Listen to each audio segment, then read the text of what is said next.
বিদ্যুৎ চুম্বকীয় তৰংগ electromagnetic wave ইতিমধ্যে সৰণ প্ৰবাহৰ বিষয়ে কিছু কথা আলোচনা কৰা হৈছিলে আগৰ ভিডিঅ'টোত পুনৰ থুলমূলকৈ সৰণ প্ৰবাহৰ বিষয়ে কিছু কথা চোৱা যাওক এম্পিয়াৰৰ বৰ্তনী সূত্ৰৰ যিটো গাণিতিক প্ৰকাৰ ৰাখি মেথামেটিকেল এক্সপ্ৰেছন সেইটো পাইছিলে close integral B dot D L equal mu naught I C য'ত বি হৈছে চুম্বক ক্ষেত্ৰ ডি এল হৈছে যিটো এম্পিৰিয়ান কুণ্ডলী সেই এম্পিৰিয়ান কুণ্ডলীটোৰ ক্ষুদ্ৰ দৈৰ্ঘ্য মিউ নট হৈছে শূন্যস্থানৰ চম্বিক প্ৰৱেশ্যতা আৰু আই চি হৈছে পৰিবহণ প্ৰবাহ বৰ্তনীত চালিত প্ৰবাহ বুলি আমি ক'ব পাৰোঁ কণ্ডাকশ্যন কাৰেণ্ট এই ফৰ্মুলাটোত আপোনালোকে দেখা পাইছে সমান চিনৰ এফালে আছে বি চুম্বক ক্ষেত্ৰ সমান চিনৰ আনটো ফালে আছে আই চি পৰিবহণ প্ৰবাহ তাৰমানে যদি পৰিবহণ প্ৰবাহ থাকে তেতিয়াহ'লে চুম্বক ক্ষেত্ৰ এখন থাকিব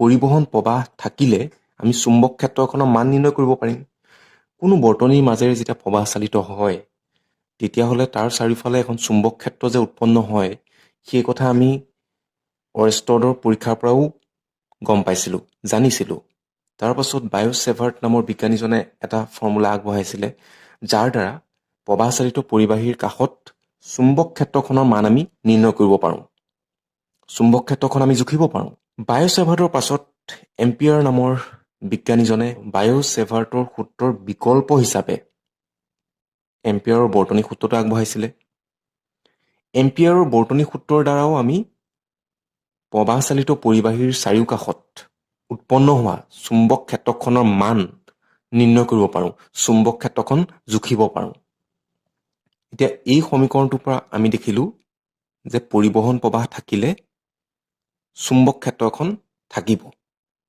বা পৰিবহণ প্ৰবাহৰ ফলত উৎপন্ন হোৱা চুম্বক ক্ষেত্ৰখনৰ মান আমি এম্পিয়াৰৰ বৰ্তনী সূত্ৰৰ সহায়ত নিৰ্ণয় কৰিব পাৰোঁ আৰু যদি বৰ্তনীত চালিত প্ৰবাহৰ মান শূন্য হয় যদি বৰ্তনীত কোনো প্ৰবাহ চালিত নহয় আই চি ইকুৱেল যদি 0 হয় তেতিয়াহ'লে নিশ্চয় বিও 0 হ'ব সেই কথা এই সমীকৰণৰ পৰা এই ফৰ্মুলাটোৰ পৰা স্পষ্ট হৈ আছে এতিয়া চোৱা যাওক এটা ধাৰক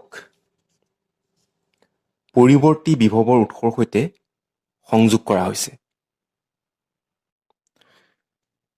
এতিয়া পৰিৱৰ্তী বিভৱটো কেনেকুৱা অল্টাৰনেটিং যিটো ভল্টেজ পৰিৱৰ্তী বিভৱৰ চাইনটো সময়ৰ সৈতে পৰিৱৰ্তনশীল এবাৰ পজিটিভ হ'ব তাৰপাছত নিগেটিভ হ'ব পুনৰ পজিটিভ তাৰপাছত নিগেটিভ সময়ৰ সৈতে তাৰ চাইনটো সলনি হৈ থাকিব ফাৰ্ষ্ট হাফ চাইকেল প্ৰথম অৰ্ধচক্ৰত পজিটিভ দ্বিতীয় অৰ্ধচক্ৰত নিগেটিভ এতিয়া ইয়াত যিটো প্ৰথম ডায়েগ্ৰাম অঁকা হৈছে তাত আমি ফাৰ্ষ্ট হাফ চাইকেলটো বিবেচনা কৰি পেলাই কথাখিনি বিশ্লেষণ কৰিম গতিকে ফাৰ্ষ্ট হাফ চাইকেলত ভল্টেজটো হৈ আছে পজিটিভ গতিকে এই অংশ হৈ আছে পজিটিভ নেক্সট হাফ চাইকেলত চেঞ্জ হৈ যাব এতিয়া প্ৰবাহৰ ডাইৰেকশ্যনটো হ'ব এইটো দিশত আৰু ধাৰকৰ এই পাতখন ধনাত্মকভাৱে আহিত হৈ পৰিব আৰু আনখন পাত আহিত হৈ পৰিব ঋণাত্মকভাৱে এতিয়া ধাৰকৰ পাত দুখনৰ মাজত যিখন বিদ্যুৎ ক্ষেত্ৰ উদ্ভৱ হৈছে যিখন বিদ্যুৎ ক্ষেত্ৰ সৃষ্টি হৈছে সেই বিদ্যুৎ ক্ষেত্ৰখনৰ ডাইৰেকশ্যনটো হ'ব ফ্ৰম পজিটিভ টু নিগেটিভ এইটো ডাইৰেকশ্যনত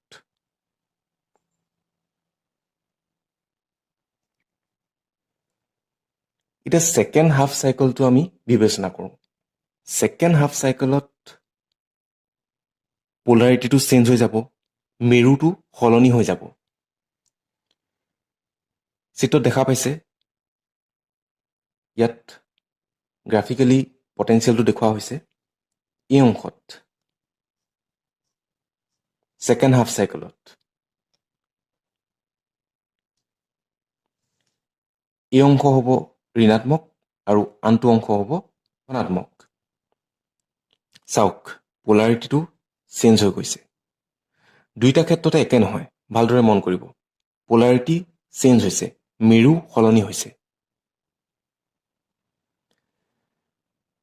এতিয়া প্ৰবাহৰ ডাইৰেকশ্যনটো হ'ব এইটো দিশত। আৰু এই পাতখন হৈ পৰিব ধনাত্মকভাৱে আহিত। আৰু আনখন পাত হৈ পৰিব ঋণাত্মকভাৱে আহিত। এতিয়া বিদ্যুৎ ক্ষেত্ৰৰ ডাইৰেকশ্যনটো কেনেধৰণৰ হ'ব?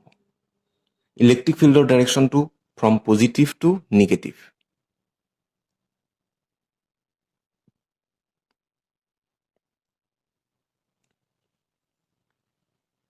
এতিয়া দুইটা ক্ষেত্ৰতে চাওক, বিদ্যুৎ ক্ষেত্ৰখন পৰিৱৰ্তনশীল হৈ আছে।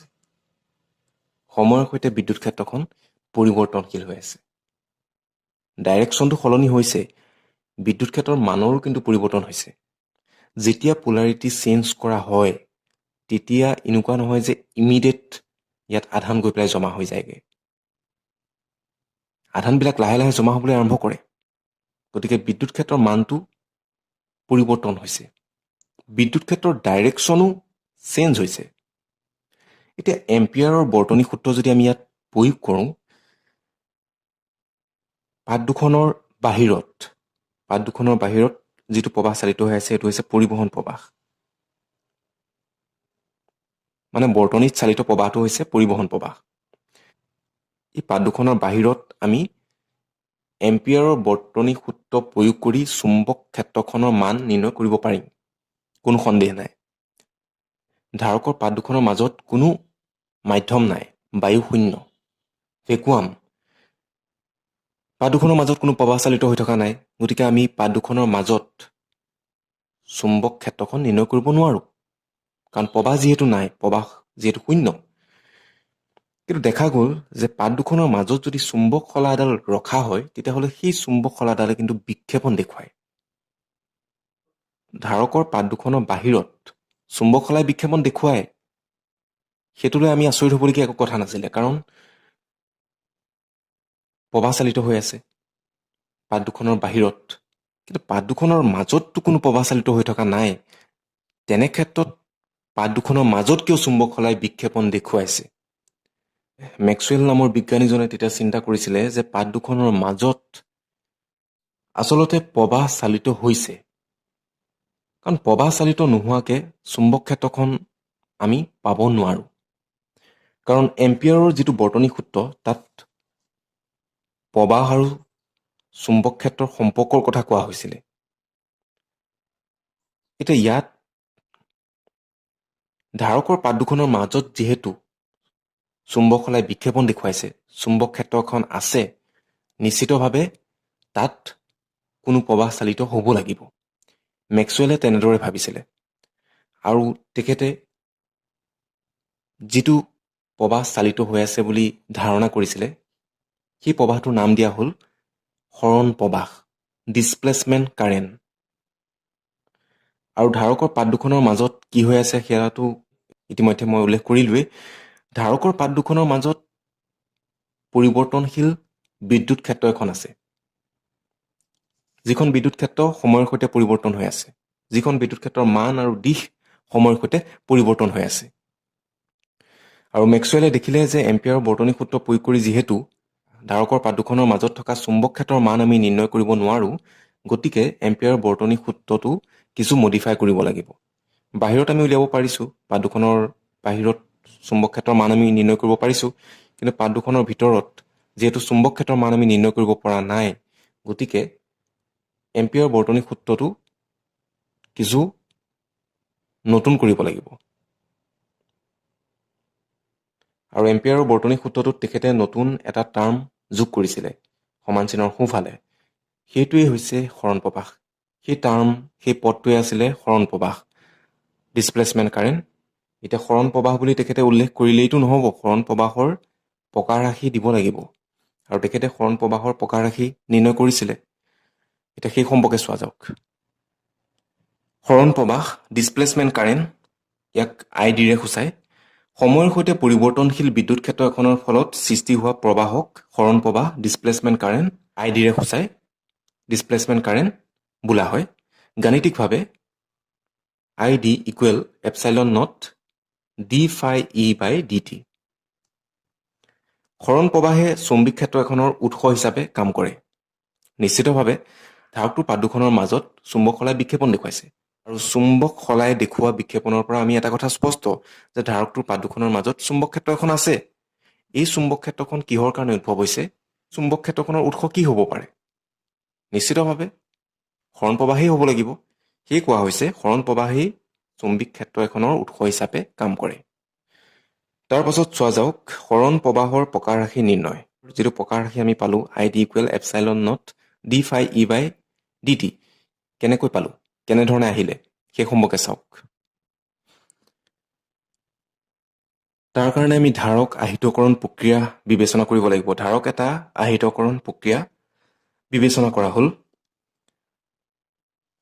কাষৰ চিত্ৰত দেখুওৱা হৈছে এটা বেটাৰীৰ সৈতে এটা ধাৰক সংযোগ হৈ আছে আৰু বৰ্তনীত চালিত প্ৰবাহ আই চি পৰিবহণ প্ৰবাহ কণ্ডাকশ্যন কাৰেণ্ট।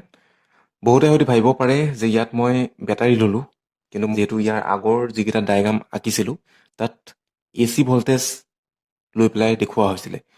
আপোনালোকে যদি ধাৰক এটাৰ সৈতে পৰিবাহী তাঁৰেৰে এটা বেটাৰী সংযোগ কৰে তেতিয়াও সেই একেধৰণৰ পৰিঘটনা এটাই দেখা পাব। এই ধাৰকটো প্ৰথম অৱস্থাত অনাহিত হৈ আছিলে, তাৰমানে ধাৰকৰ পাত দুখনৰ মাজত কোনো আধান নাছিলে, কিউ ইকুৱেল 0। যেতিয়া এই অনাহিত ধাৰকটো বেটাৰী এটাৰ সৈতে পৰিবাহী তাঁৰেৰে সংযোগ কৰা হ'ল, লাহে লাহে ধাৰকটোৰ পাত দুখনত আধান জমা হ'বলৈ আৰম্ভ কৰিব। ধাৰকটোৰ যিখন পাত বেটাৰীৰ পজিটিভ টাৰ্মিনেলৰ লগত কানেক্ট হৈ আছে সেইখন পাত ধনাত্মকভাৱে আহিত হ'ব। ধাৰকৰ যিখন পাত বেটাৰীৰ ঋণমেৰুৰ সৈতে কানেক্ট হৈ আছে সেইখন পাত ঋণাত্মকভাৱে আহিত হ'ব। ফলস্বৰূপে কি হ'ব? ধাৰকটোৰ পাত দুখনৰ মাজত থকা বিদ্যুৎ ক্ষেত্ৰখনৰ মানটো ক্ৰমাৎ বাঢ়িব। প্ৰথম অৱস্থাত যিহেতু বেটাৰীৰ সৈতে কানেক্ট কৰাৰ আগতে ধাৰকটোৰ পাত দুখনত কোনো আধান নাছিলে, লাহে লাহে ধাৰকটোৰ পাত দুখনত, কিন্তু যেতিয়া বেটাৰীৰ সৈতে আমি কানেক্ট কৰি দিলোঁ তেতিয়া ধাৰকটোৰ পাত দুখনত আধান জমা হ'বলৈ আৰম্ভ কৰিলে। ফলস্বৰূপে ধাৰকটোৰ পাত দুখনৰ মাজত থকা বিদ্যুৎ ক্ষেত্ৰখনৰ মানটো ক্ৰমাৎ বাঢ়ি গ'ল। এতিয়া ধাৰকৰ পাত দুখনৰ মাজত সৃষ্টি হোৱা বিদ্যুৎ ক্ষেত্ৰৰ মান equal sigma by epsilon naught. এই ফৰ্মুলাবিলাক ইতিমধ্যে আপোনালোকে পাই আহিছে। ছিগমা হৈছে পৃষ্ঠ আধান ঘনত্ব, ধাৰকৰ পাত দুখনত থকা আধানৰ ঘনত্ব। গতিকে ছিগমা যিহেতু পৃষ্ঠ আধান ঘনত্ব, ছিগমাক আমি লিখিব পাৰোঁ ছিগমা ইকুৱেল কিউ বাই এ।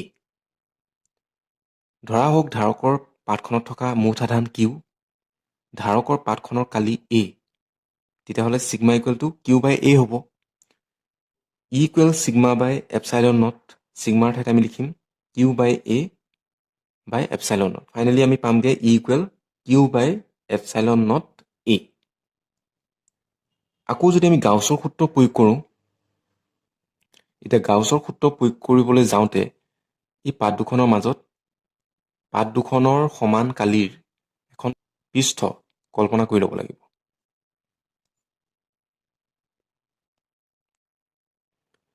ইয়াত কি কৰা হৈছে, পাত দুখনৰ সমান কালিৰ এখন পৃষ্ঠ কল্পনা কৰি লোৱা হৈছে, সেইখনকে আমি ক'ম গছিয়ান পৃষ্ঠ। এতিয়া পাত দুখনৰ মাজত বৈদ্যুতিক ক্ষেত্ৰৰেখাবিলাক ধনাত্মক পাতখনৰ পৰা ঋণাত্মক পাতখনৰ দিশত থাকিব, বিদ্যুৎ ক্ষেত্ৰৰ দিশত। কাৰণ বৈদ্যুতিক ক্ষেত্ৰৰেখাৰ দিশটোৱেতো বিদ্যুৎ ক্ষেত্ৰৰ দিশটো দিয়ে। গতিকে পাত দুখনৰ মাজত যিখন পৃষ্ঠ কল্পনা কৰা হৈছে, যিখনক আমি গছিয়ান পৃষ্ঠ বুলি কৈছোঁ, সেই পৃষ্ঠখনৰ মাজেৰে বৈদ্যুতিক ক্ষেত্ৰৰেখাবিলাক পাৰ হৈ যাব। গতিকে গাউছৰ সূত্ৰ আমি প্ৰয়োগ কৰিম। আকৌ গাউছৰ সূত্ৰৰ পৰা বৈদ্যুতিক ফ্লাক্স ফাই ই ইকুৱেল আমি পাইছিলোঁ ফাই ই ইকুৱেল ই এ। ইৰ প্ৰকাৰ ৰাখি আমি পাইছিলোঁ E equal Q by epsilon naught A. So' ইৰ ঠাইত বহুৱাম Q by epsilon naught A into A cancel যাব আৰু থাকিবগৈ phi E equal Q by epsilon naught. কিন্তু ধাৰকৰ পাত দুখনত থকা আধান সময়ৰ সৈতে পৰিৱৰ্তনশীল হৈ আছে। যদি ধাৰকৰ পাত দুখনত থকা আধান সময়ৰ সৈতে সলনি হয় তেন্তে উৎপন্ন হোৱা প্ৰৱাহ, চাওক আধান যদি সময়ৰ সৈতে সলনি হয় অৰ্থাৎ D Q by D T হ'লে আমি কি পাওঁ? D Q by D T equal আই। সেয়ে কোৱা হৈছে যদি ধাৰকৰ পাত দুখনত থকা আধান সময়ৰ সৈতে সলনি হয় তেন্তে উৎপন্ন হোৱা প্ৰৱাহ। এতিয়া প্ৰৱাহৰ প্ৰকাৰ ৰাশি আমি নিৰ্ণয় কৰিব গৈ আছোঁ, সৰণ প্ৰৱাহৰ প্ৰকাৰ ৰাশি। এতিয়া প্ৰৱাহটো নিৰ্ণয় কৰিবলৈ যাওঁতে আমি ধাৰকৰ পাত দুখনৰ মাজত বৈদ্যুতিক ফ্লাক্সৰ যে পৰিৱৰ্তন হৈছে সেই কথাটো বিবেচনা কৰিব লাগিব। ধাৰকৰ পাত দুখনৰ মাজত থকা বৈদ্যুতিক ফ্লাক্স সলনি হৈছে। এই ধাৰকৰ পাত দুখনৰ মাজত যিখন পৃষ্ঠ আমি কল্পনা কৰিছোঁ সেই পৃষ্ঠখনৰ মাজেৰে পাৰ হৈ যোৱা মুঠ বৈদ্যুতিক ক্ষেত্ৰৰেখাৰ সংখ্যা, যাক আমি বৈদ্যুতিক ফ্লাক্স বুলি কওঁ, সেই বৈদ্যুতিক ফ্লাক্স পৰিৱৰ্তন হৈছে। গতিকে D phi E by D T equal D D T Q by epsilon naught. এতিয়া ফাই ই ঠাইত আমি লিখিছোঁ কিউ বাই এপচাইলন নট। ইতিমধ্যে আমি পাইছিলোঁৱেই ইয়াৰ পূৰ্বৰ প্ৰকাৰ ৰাশিত phi E equal Q by epsilon naught. So' phi E ঠাইত লিখা হৈছে Q by epsilon naught. 1 by epsilon naught আমি বাহিৰত ৰাখিছোঁ আৰু বাকী অংশ থাকিব D Q by D T. So' এইখিনি চিম্প্লিফাই কৰি পেলাই আমি পামগৈ এফালে D Q by D T আৰু আনফালে epsilon naught D phi E by D T. D Q by D টিৰ ঠাইত আমি কি লিখিব পাৰোঁ? আই। ইয়াত আমি লিখিম আইৰ ঠাইত আই ডি, যিহেতু সমান চিনৰ সোঁফালে কি আছে? Epsilon naught D phi E by D T. তাৰমানে বৈদ্যুতিক ফ্লাক্সৰ পৰিৱৰ্তনৰ ফলত এই প্ৰৱাহটো উদ্ভৱ হৈছে। সেইকাৰণে আমি লিখিছোঁ আই ডি, য'ত আই ডি হ'ল সৰণ প্ৰৱাহ। পৰিবহণ প্ৰৱাহৰ ডেফিনেশ্যন চাওক। পৰিবহণ প্ৰৱাহ কণ্ডাকশ্যন কাৰেণ্ট আই চি পৰিবাহীৰ মাজেৰে আধান পৰিবহণৰ ফলত বা আধান পৰিবহণৰ বাবে সৃষ্টি হোৱা বা উৎপন্ন হোৱা প্ৰৱাহক পৰিবহণ প্ৰৱাহ বোলা হয়। তাৰ পাছত আহিলে এম্পিয়াৰ মেক্সৱেল সূত্ৰ। মেক্সৱেলৰ মতে চৌম্বিক ক্ষেত্ৰৰ উৎস কেৱল আধান পৰিবহণৰ ফলত সৃষ্টি হোৱা পৰিবহণ বিদ্যুৎ প্ৰৱাহেই নহয়, ইয়াৰ উপৰিও সময়ৰ সৈতে পৰিৱৰ্তিত বিদ্যুৎ ক্ষেত্ৰৰ বাবেও হয়। খুব এটা গুৰুত্বপূৰ্ণ কথা। চৌম্বিক ক্ষেত্ৰখনৰ উৎস কেৱল পৰিবহণ প্ৰৱাহেই নহয়, তাৰ উপৰিও সময়ৰ সৈতে পৰিৱৰ্তনশীল বিদ্যুৎ ক্ষেত্ৰৰ বাবেও হয়। তাৰমানে সৰণ প্ৰৱাহৰ কথা কোৱা হৈছে। এম্পিয়াৰৰ যিটো বৰ্তনী সূত্ৰ আছিলে, বৰ্তনী সূত্ৰটো আছিলে closed integral B dot D L equal mu naught I, য'ত আইয়ে আচলতে মুঠ প্ৰৱাহটো সূচাইছিলে।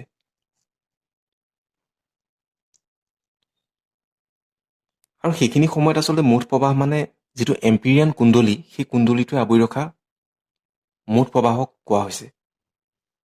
ইয়াক আচলতে আমি আই চি বুলিও ইণ্ডিকেট কৰিব পাৰোঁ। আৰু যদি মুঠ প্ৰৱাহ বুলি আমি বিবেচনা কৰোঁ তেতিয়াহ'লে মুঠ প্ৰৱাহটো কেৱল আই ইকুৱেল টু আই চি এনেধৰণৰ নহয়। মেক্সৱেলে সেই কথাটোৱে কৈছিলে। এম্পিয়াৰ মেক্সৱেল সূত্ৰত সেই কথাটোৰ ওপৰতে বেছি গুৰুত্ব আৰোপ কৰা হৈছিলে যে I equal to only I C এনেকুৱা হ'ব নোৱাৰে। মুঠ প্ৰৱাহটো I equal to I C plus I D হ'ব লাগিব। তাৰমানে সৰণ প্ৰৱাহটো আহিব লাগিব। কাৰণ আমি দেখিলোৱেই যে ধাৰকৰ পাত দুখনৰ মাজত চুম্বক সলাই বিক্ষেপণ দেখুৱায়। তাৰমানে ধাৰকৰ পাত দুখনৰ মাজত কিবা এক প্ৰৱাহ চালিত হৈছে, যাক মেক্সৱেলে সৰণ প্ৰৱাহ নাম দিলে। কিন্তু এম্পিয়াৰৰ বৰ্তনী সূত্ৰৰ দ্বাৰাতো আমি ধাৰকৰ পাত দুখনৰ মাজত চুম্বক ক্ষেত্ৰখন নিৰ্ণয় কৰিব নোৱাৰোঁ। সেইকাৰণে মেক্সৱেলে ক'লে যে এই সমীকৰণটোত কিবা কমি আছিলে। তাৰমানে এই যিটো প্ৰবাহ, মুঠ প্ৰবাহ, এই প্ৰবাহটোত আৰু এটা প্ৰবাহ এড কৰিব লাগিব। তেখেতে এড কৰিলে এই আই ডি টাৰ্মটো। তাৰমানে এতিয়া লিখিলে হ'ব এম্পিয়াৰ মেক্সৱেল যিটো সূত্ৰ B dot D L equal mu naught I ঠাইত আমি লিখিম I C plus I D. এইটোৱে হৈছে এম্পিয়াৰ মেক্সৱেল সূত্ৰ। এম্পিয়াৰ মেক্সৱেল সূত্ৰৰ গাণিতিক প্ৰকাশ ৰাখি এটাকে মুঠ প্ৰবাহ I C plus I D equal I C plus I D ইতিমধ্যে আমি প্ৰকাশ ৰাখি পালোঁ epsilon naught D phi E by D T. গতিকে এম্পিয়াৰৰ বৰ্তনী সূত্ৰ মতে closed integral B dot D L equal mu naught I C plus mu naught epsilon naught D phi E by D T. সমীকৰণ 1 এম্পিয়াৰ মেক্সৱেল সূত্ৰ বোলে। এতিয়া ampere Maxwell সূত্ৰৰ সহায়ত আমি ধাৰকৰ পাত দুখনৰ বাহিৰত আৰু ভিতৰত দুয়ো ক্ষেত্ৰতে আমি চুম্বক ক্ষেত্ৰখনৰ মানটো নিৰ্ণয় কৰিব পাৰিম।